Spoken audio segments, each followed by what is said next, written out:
یہ جان سکتا تھا کہ مسیح علیہ السلام اللہ کے نبی ہیں۔ یعنی ہم اپنے عقیدہ و خیال میں اتنے پختہ ہیں کہ تم خواہ کچھ کہو، ہمارے دلوں پر تمہاری بات کا اثر نہ ہوگا۔ یہ وہی بات ہے جو تمام ایسے ہٹ درم لوگ کہا کرتے ہیں، ان کے دل و دماغ پر جاہلانہ تعصب کا تسلط ہوتا ہے۔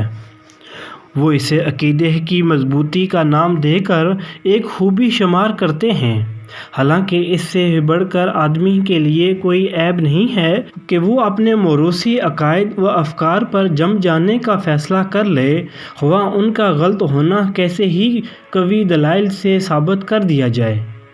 نبی صلی اللہ علیہ وسلم کی آمد سے پہلے یہودی بے چینی کے ساتھ اس نبی کے منتظر تھے جس کی بعثت کی پیشنگوئیاں ان کے انبیاء نے کی تھیں۔ دعائیں مانگا کرتے تھے کہ جلدی سے وہ آئیں تو کفار کا غلبہ مٹے اور پھر ہمارے عروج کا دور شروع ہو۔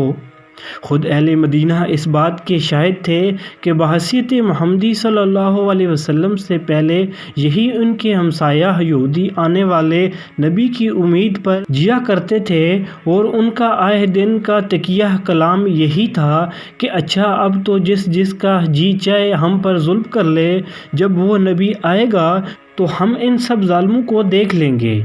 اہل مدینہ یہ باتیں سنے ہوئے تھے، اسی لیے جب انہیں نبی صلی اللہ علیہ وسلم کے حالات معلوم ہوئے تو انہوں نے آپس میں کہا کہ دیکھنا کہیں یہ یہودی تم سے بازی نہ لے جائیں، چلو پہلے ہم ہی اس نبی پر ایمان لے آئیں۔ مگر ان کے لیے یہ عجیب ماجرا تھا کہ وہی یہودی جو آنے والے نبی کے انتظار میں گھڑیاں گن رہے تھے، اس کے آنے پر سب سے بڑھ کر اس کی مخالف بن گئے، اور یہ جو فرمایا کہ وہ اس کو پہچان بھی گئے تو اس کے متعدد ثبوت اسی زمانے میں مل گئے تھے۔ سب سے زیادہ معتبر شہادت ام المومنین حضرت صفیہ کی ہے، جو خود ایک بڑے یہودی عالم کی بیٹی اور ایک دوسرے عالم کی بھتیجی تھیں۔ وہ فرماتی ہیں کہ جب نبی صلی اللہ علیہ وسلم مدینہ تشریف لائے تو میرے باپ اور چاچا دونوں آپ سے ملنے گئے، بڑی دیر تک آپ سے گفتگو کی۔ پھر جب گھر واپس آئے تو میں نے اپنے کانوں سے ان دونوں کو یہ گفتگو کرتے سنا، چچا کیا واقعی یہ وہی نبی ہے جس کی خبریں ہماری کتابوں میں دی گئی ہیں؟ والد: خدا کی قسم ہاں۔ چچا کیا تم کو اس کا یقین ہے؟ والد: ہاں۔ چچا پھر کیا ارادہ ہے؟ والد: جب تک جان میں جان ہے اس کی مخالفت کروں گا اور اس کی بات چلنے نہ دوں گا۔ ابن ہشام جلد دوم صفحہ 125۔ اس آیت کا دوسرا ترجمہ یہ بھی ہو سکتا ہے، کیسی بری چیز ہے جس کی خاطر انہوں نے اپنی جانوں کو بیچ ڈالا، یعنی اپنی فلاح و سعادت اور اپنی نجات کو قربان کر دیا۔